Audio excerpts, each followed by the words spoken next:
AITA for getting dumped by my boyfriend in front of his friends and having to pay for dinner? You guys, I'm still processing what happened last weekend. Like, I keep replaying it in my head and wondering if I somehow imagined the whole thing. But nope, my maxed out credit card and the ice cream stains on my couch confirm it was very real. For context, I had been with Ryan for 2 years. 2 years. Not some casual fling or whatever. We had the whole routine down. Netflix marathons on Sundays, awkward holiday dinners with both families, even that weird couples yoga class he insisted on trying, which we both sucked at, TBH. Things weren't perfect between us, are they ever? But I thought we were solid. We had even talked about maybe moving in together this summer. Ryan had these annoying little habits, leaving his socks literally everywhere, texting during movies, making helpful comments about my appearance. Stuff like, "That shirt makes your arms look bigger," or "Have you thought about trying a different hairstyle?" Past me would have brushed it off as him just being honest. But looking back, yikes. So last Friday, Ryan texts me about this dinner with some work friends. He's never really included me in his work life before, always saying it wasn't professional or whatever, so I was actually excited. I even went shopping for a new outfit, reaped my budget, and spent forever getting ready. We're talking full YouTube makeup tutorial, the fancy straightener I only use for special occasions, the works. I get to this super expensive restaurant downtown, the kind with tiny portions and no prices on the menu. Red flag number 1. Ryan's already there with 2 guys he works with, Leonard and Pablo. The moment I walk up, there's this weird vibe. Ryan barely acknowledges me. Just a half stand from his chair and a quick, "You're late." I was literally 2 minutes late because parking was impossible. I sit down and he looks me up and down and goes, "Oh, you wore that?" Not quietly either. His friends exchange a look and I immediately feel my getting hot. For the record, I was wearing a dark blue dress that I thought looked nice, nothing crazy or inappropriate. I try to laugh it off like, "Is there a dress code I missed?" But he just shrugs and says, "They already ordered appetizers." Cool. The next hour is basically Ryan talking about work stuff I don't understand while his friends nod along. Whenever I try to join the conversation, Ryan either talks over me or explains why I'm wrong about whatever I just said. At one point, I mentioned something about a customer at my store, and Ryan interrupts with, "She doesn't really get how things work in the real business world." With this dismissive wave, like retail isn't a real job. I've been a manager for 3 years. I'm sitting there getting more uncomfortable, wondering if Ryan's always been this condescending and I just never noticed, or if he's showing off for his friends. Either way, not a great look. Then Leonard asks how we met, and I start telling the story about how his coworker Vanessa is my best friend and introduced us. Ryan cuts me off mid-sentence and says, "Yeah, Vanessa felt bad for her. I was doing a favor, really," then laughs. You guys, my stomach literally dropped.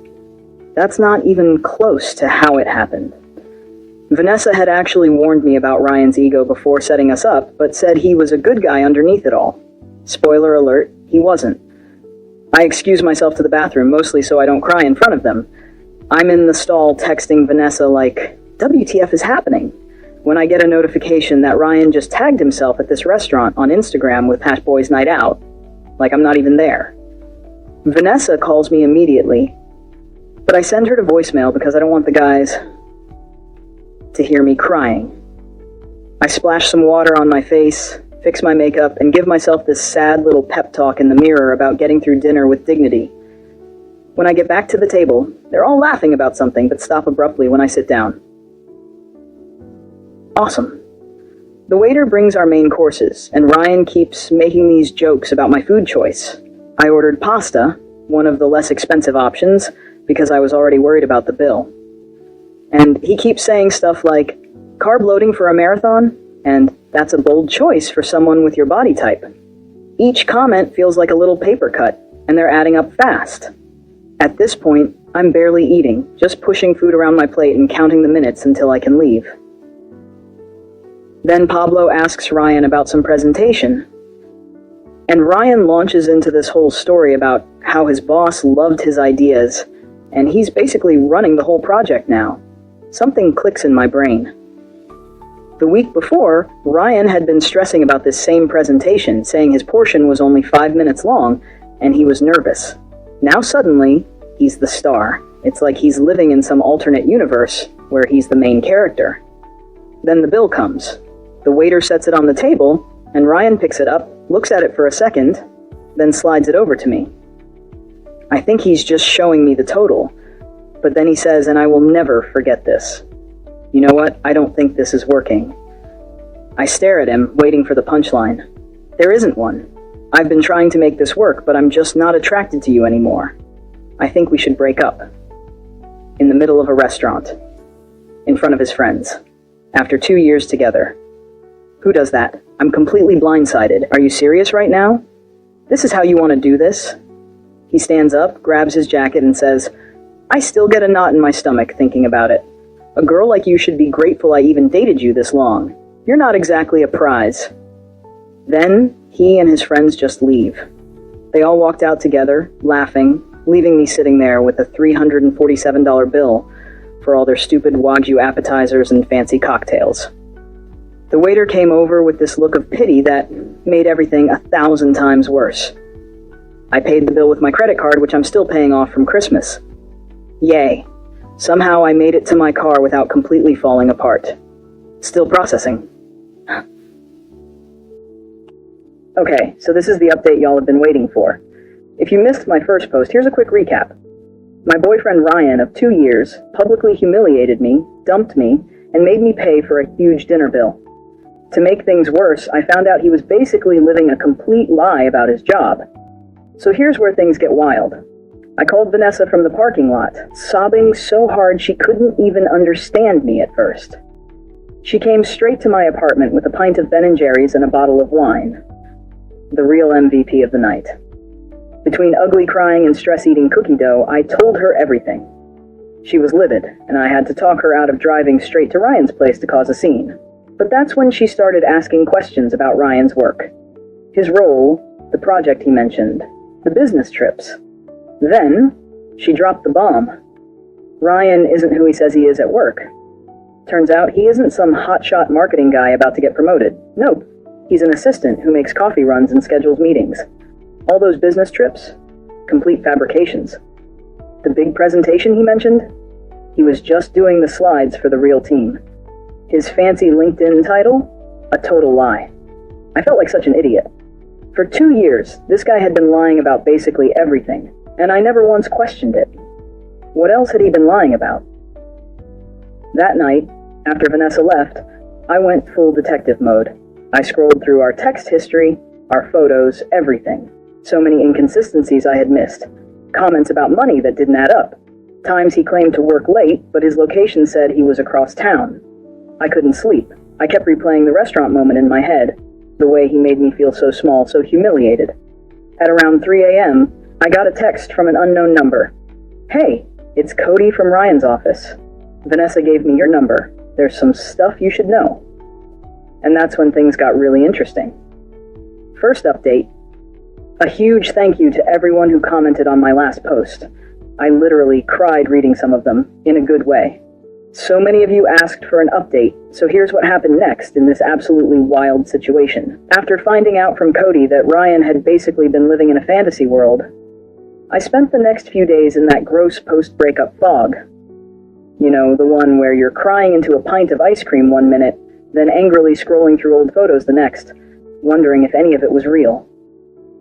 My apartment was a disaster zone. Dishes piled up, laundry everywhere, and about 7 empty DoorDash bags scattered around because cooking felt impossible. The worst part? I kept having these moments where I'd think of something funny to text Ryan, then remember what had happened, and it felt like being dumped all over again. My brain was stuck in this loop. Did that actually happen?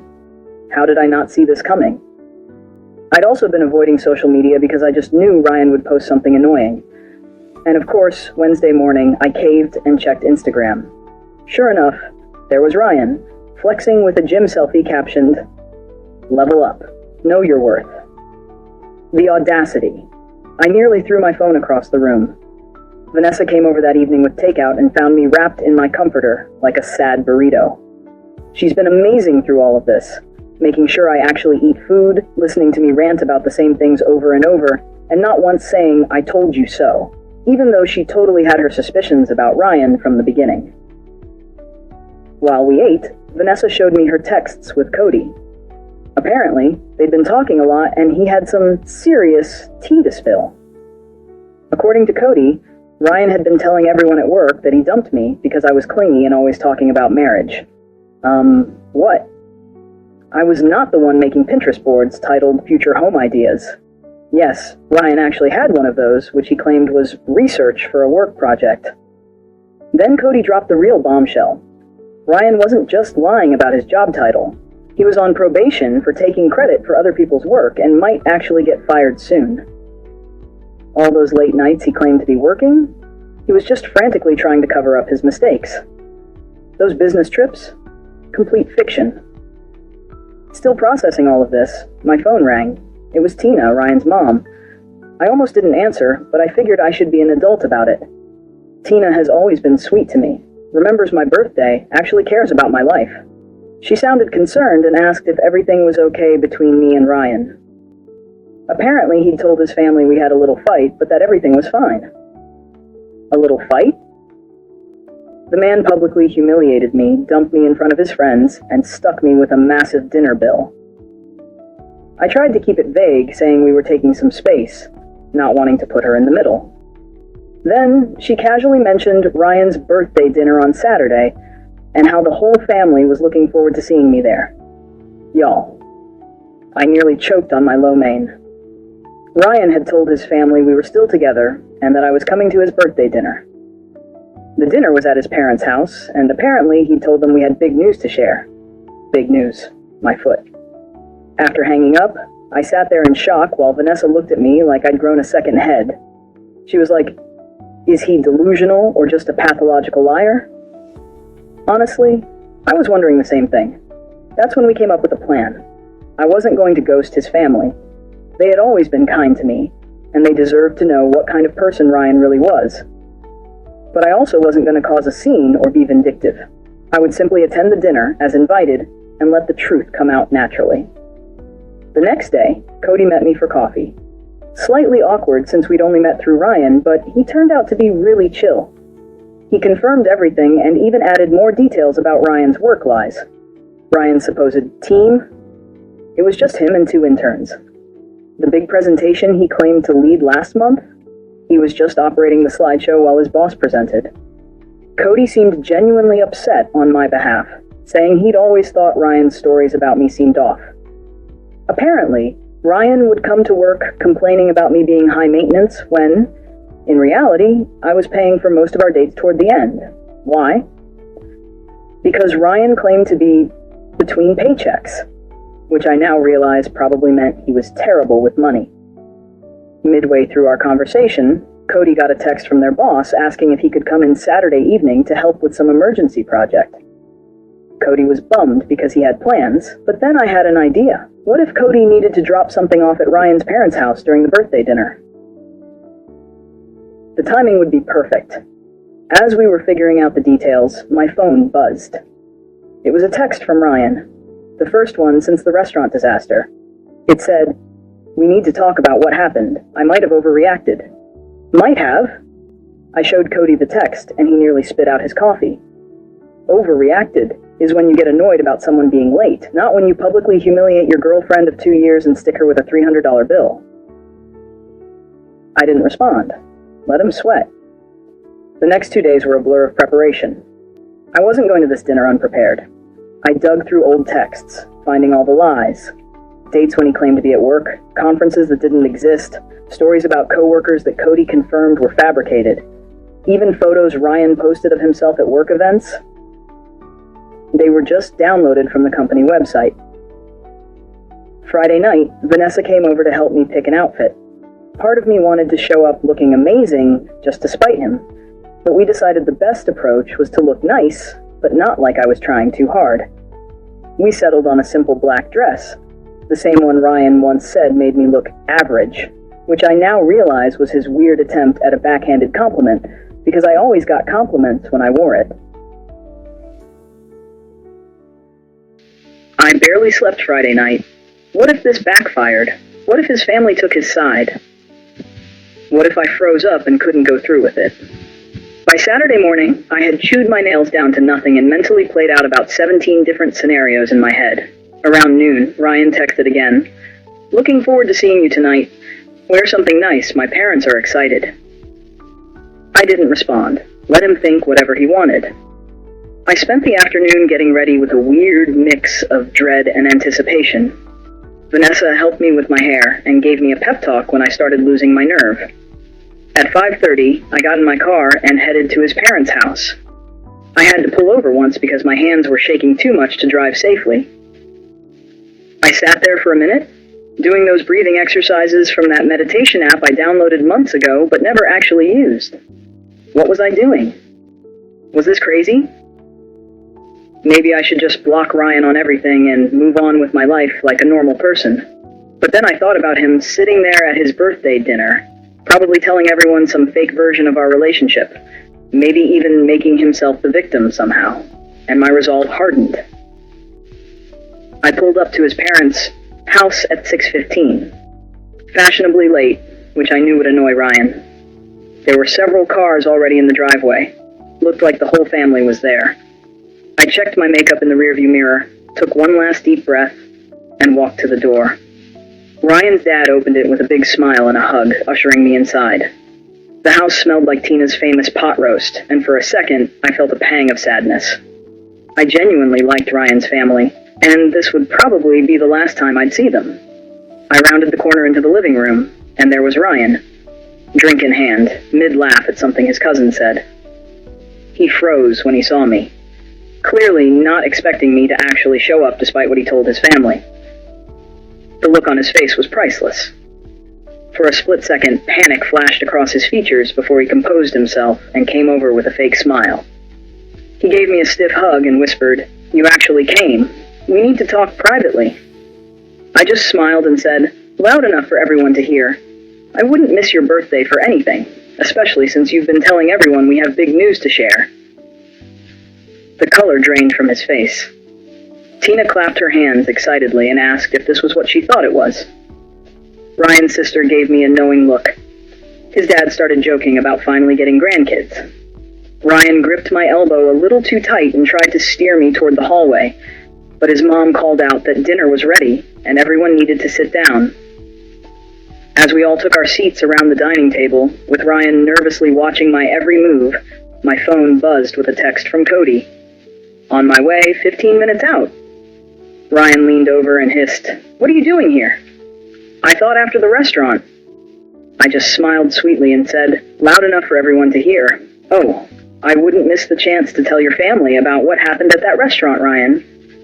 I'm sure they'd love to hear that story." The look of absolute panic on his face as his mom started bringing out the food was worth every second of anxiety it took to get there.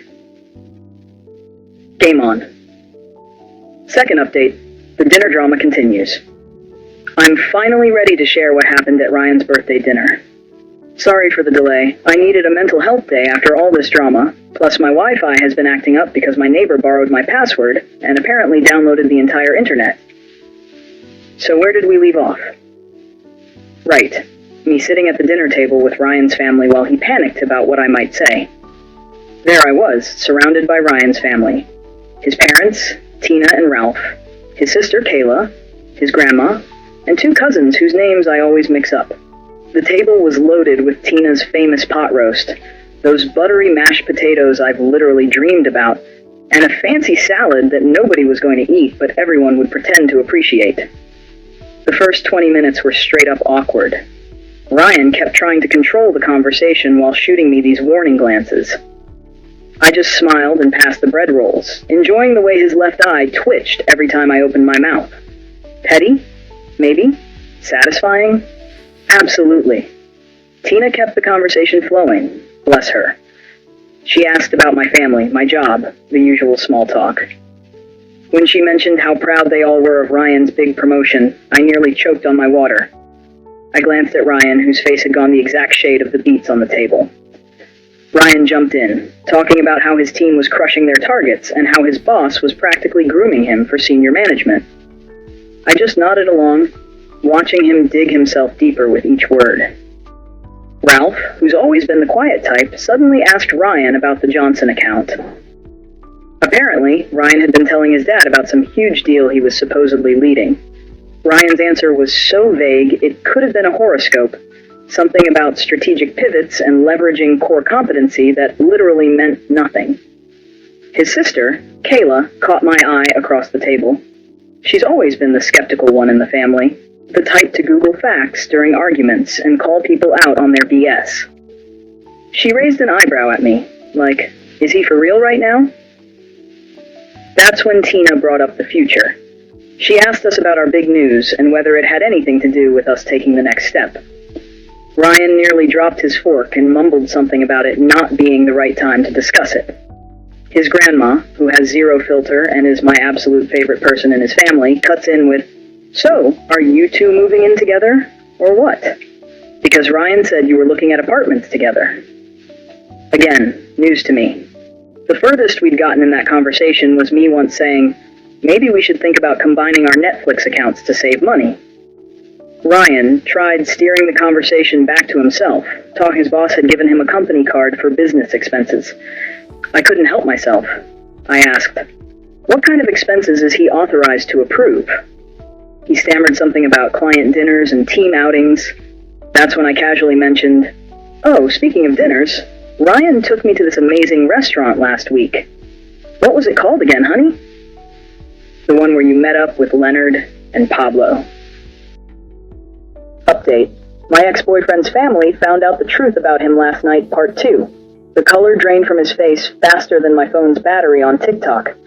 Seriously, my phone can't handle more than 20 minutes of scrolling before it dies. Anyone else? Before he could respond, the doorbell rang. Perfect timing. Tina went to answer it, and I heard her delighted. Oh, Cody. What a surprise. Ryan looked like he might actually pass out. Cody walked in with a folder, looking all professional in his button-up shirt. He apologized for interrupting the birthday dinner, but said he had some work documents Ryan needed to sign urgently for Monday morning. Tina, being the perfect host, immediately invited him to join us for later. Ryan tried to usher Cody toward the front door, but Ralph insisted they could handle work stuff right there at the table since we're all family here. Cody sat down in the empty chair beside me, which I'd strategically saved.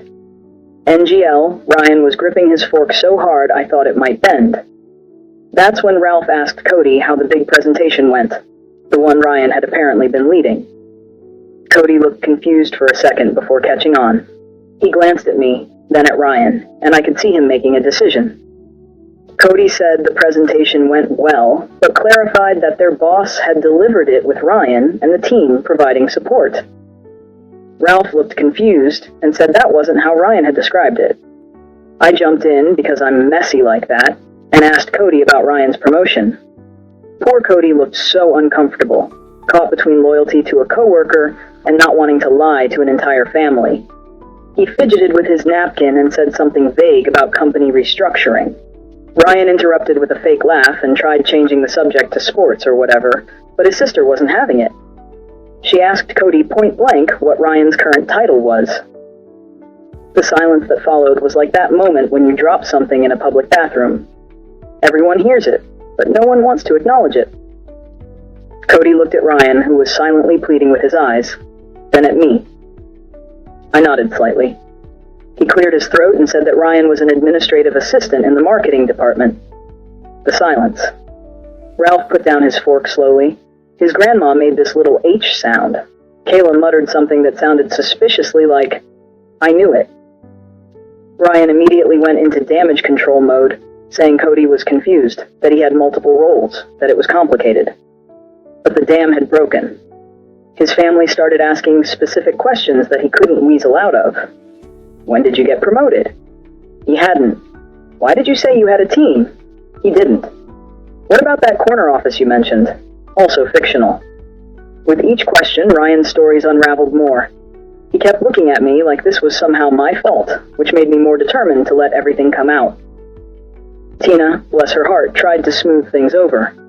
She suggested we all have some cake and talk about happier things. As she went to the kitchen to get it, Kayla asked me directly about the restaurant I'd mentioned earlier. This was my moment. I took a deep breath and told them everything. How Ryan had invited me to meet his friends, how he belittled me throughout dinner, how he dumped me in front of everyone and walked out, leaving me with a $347 bill I could barely afford. Ryan tried interrupting several times, but his dad shut him down with a look I'd never seen before. Pure disappointment. Ryan's defense? I was exaggerating and playing the victim, that I had embarrassed him in front of his colleagues by not fitting in, that leaving me with the bill was teaching me financial responsibility. His grandma actually snorted at that last one. Cody, who had been quiet through most of this, finally spoke up. He confirmed my story, adding that he'd heard Ryan bragging to coworkers about how he'd put me in my place. He even pulled out his phone and showed texts from Pablo. Receipts, y'all. Discussing what had happened. Tina came back in with the cake just as Ryan was trying to paint himself as the victim. She set it down and asked what she'd missed. No one spoke for a moment. Then Ryan's dad said very quietly that they needed to have a family discussion about honesty. Ryan exploded, full-on temper tantrum. He accused me of turning his family against him, called Cody a traitor, and said everyone was just jealous of his success. What success? He knocked over his water glass, pointed at me, and yelled that a girl like me should be grateful he even bothered with me. His mom gasped. His grandma said something that I'm pretty sure was old people swearing. His sister just shook her head like she wasn't even surprised. I stayed calm, somehow, and said that the only thing I was grateful for was finally seeing who he really was. Ryan stormed out, slamming the door so hard that one of Tina's decorative plates fell off the wall and cracked. The aftermath was weirdly peaceful. Tina apologized to me like 50 times. Ralph looked tired and sad. Kayla helped clean up the spilled water. Cody apologized for his part in the awkwardness, but said he couldn't stand by while Ryan lied to everyone. Then the strangest thing happened. Instead of asking me to leave, they insisted I stay for cake. We all sat there, Ryan's ex-girlfriend, his coworker, and his family, eating birthday cake without the birthday boy. In any other situation, it would have been the most awkward thing ever, but somehow it wasn't. After cake, I helped Tina clean up in the kitchen. She kept apologizing and saying she had no idea Ryan had been lying about so much. She seemed genuinely heartbroken, not just about what he'd done to me, but about who her son had become. I felt bad for her, TBH. No parent wants to realize their kid is, well, kind of terrible. She asked me quietly if there had been signs before, and I admitted that looking back, there were red flags I'd ignored because I wanted to believe the best about him. When I was getting ready to leave, Ryan's dad pulled me aside. He thanked me for my honesty and apologized for what his son had done. He seemed so defeated, like he was trying to figure out where they'd gone wrong in raising him. I assured him it wasn't their fault. Ryan had made his own choices. Cody offered to walk me to my car, probably sensing I needed a moment to process everything. As we walked down the driveway, he mentioned that Ryan had been having problems at work for months. Taking credit for other people's ideas, lying about his contributions, even faking emails from clients. He was actually on his final warning before potential termination. Suddenly, Ryan's desperate need to appear successful made a twisted kind of sense. His whole identity was built on this fake image of success and status. When I thought about it that way, I almost felt sorry for him. Almost. I thanked Cody for backing me up and drove home in a weird state of emotional exhaustion mixed with relief. Like when you finally take off an uncomfortable bra at the end of the day. Sorry for the weird analogy, but y'all know what I mean. When I got home, I had 3 missed calls from Vanessa wanting updates. I was about to call her back at 2047 when my phone buzzed with a text from Ryan at 2049. You've ruined everything. This isn't over. I didn't respond. I just blocked his number and made myself some tea.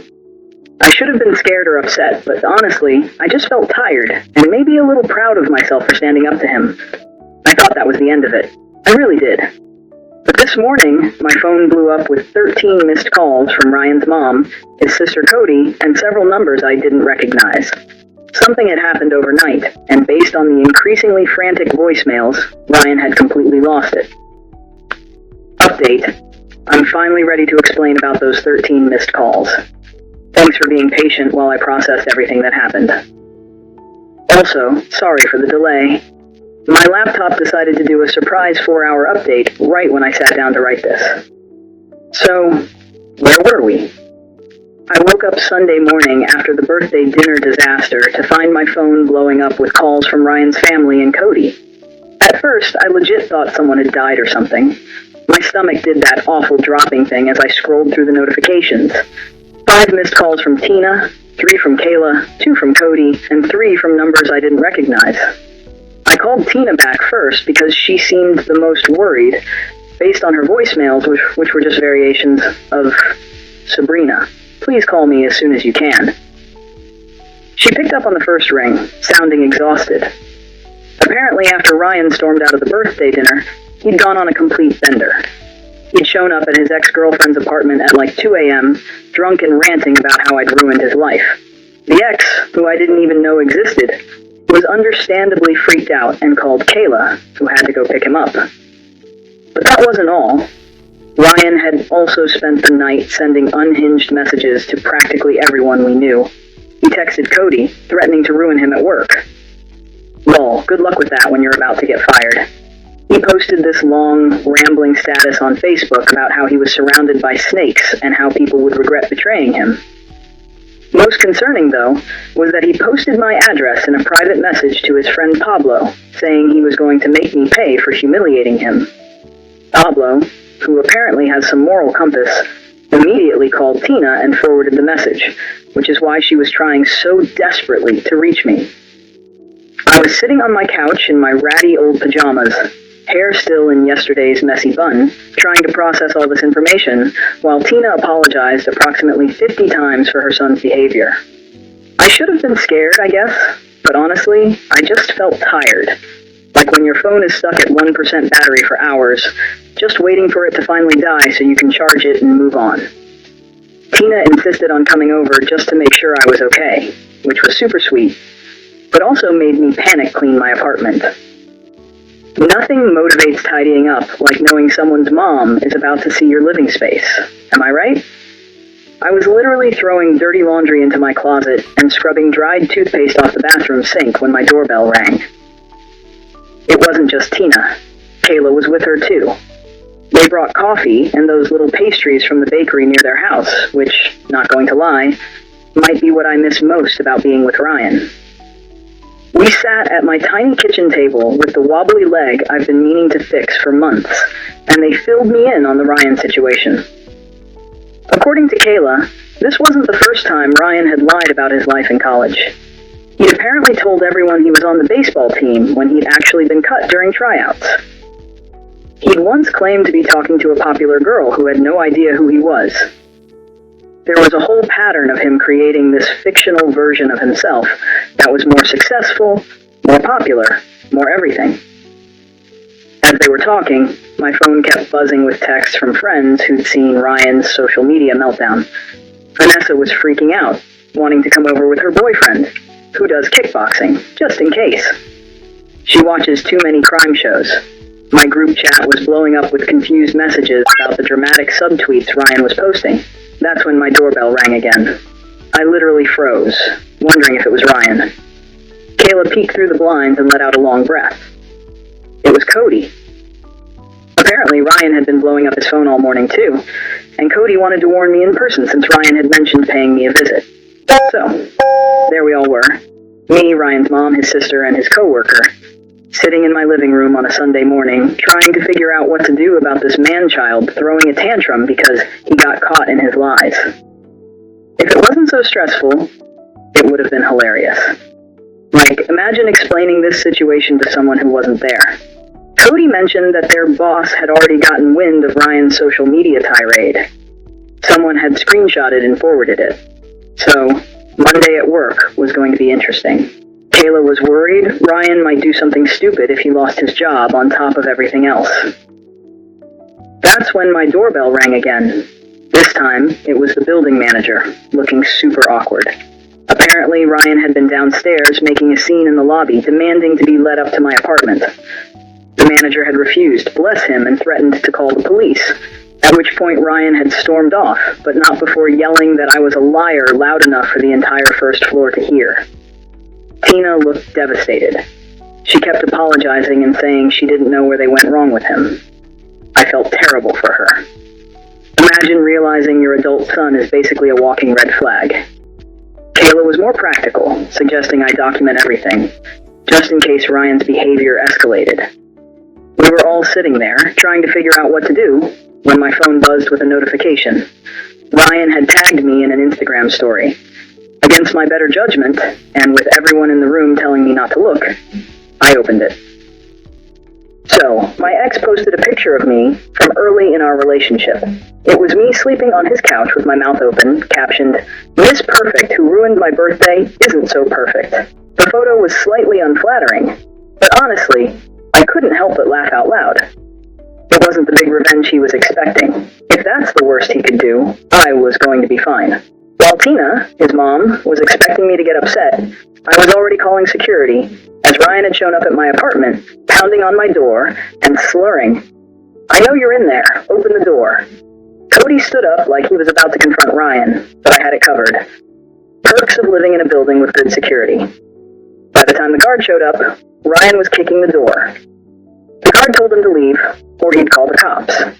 There was some back and forth, then silence. The guard let me know that Ryan had left, but was still hanging out in the parking lot. Tina was mortified. She insisted on handling it herself, and honestly, I was glad. Ryan's dad came to pick them both up, and it just felt sad. After they left, Cody and I sat in stunned silence for a while. He finally asked if I had any alcohol, which felt like the right call for the morning we'd had. We split a bottle of wine I'd been saving for a special occasion, and this definitely counted. By the time Cody left, it was late afternoon, and I was emotionally drained. Vanessa came over to stay the night in case Ryan decided to make a return appearance, but thankfully, he didn't. We ordered pizza, watched bad reality TV, and tried to process the absolute soap opera that had become my life. The next few weeks were, well, an adjustment. Ryan got fired for failing to show up for 3 days and sending inappropriate emails to coworkers. He moved back in with his parents, which I only know because Kayla and I have kept in touch. She's actually pretty cool. We grab coffee sometimes. Ryan tried to contact me multiple times, leaving voicemails that ranged from angry to tearful to weirdly nostalgic. I saved them all, just in case, but never responded. He even created a few fake Instagram accounts to message me, but they were so obviously him that I just blocked them instantly. The weirdest part? Running into him at Target about a month later. I was in the home section checking out shower curtains, and there he was holding a pack of socks, looking like he hadn't slept in days. We made eye contact, and for a second I thought he might cause a scene. Instead, he just turned around and walked away, leaving his shopping basket in the aisle. That was 3 months ago. Now Ryan's moved to his uncle's place in another state. According to Tina, who still sends me holiday cards, awkward but sweet, his social media's gone suspiciously quiet. Kayla thinks his parents finally cut him off financially until he gets therapy. As for me, I'm doing pretty good. My apartment finally feels like mine again, now that I've rearranged the furniture and replaced all the stuff that reminded me of Ryan. The strangest outcome of all this? My unexpected friendship with Cody. We're not dating or anything, though Vanessa keeps trying to make that happen. We grab lunch sometimes and text about stupid TikTok videos. It's nice having someone who witnessed the whole Ryan saga and understands why I now have trust issues the size of Texas. Looking back at everything, I'm not angry anymore. Well, not just angry. I'm also weirdly grateful. Not for dating Ryan, definitely not that, but for finding out who he really was before things went any further. Imagine if I'd moved in with him.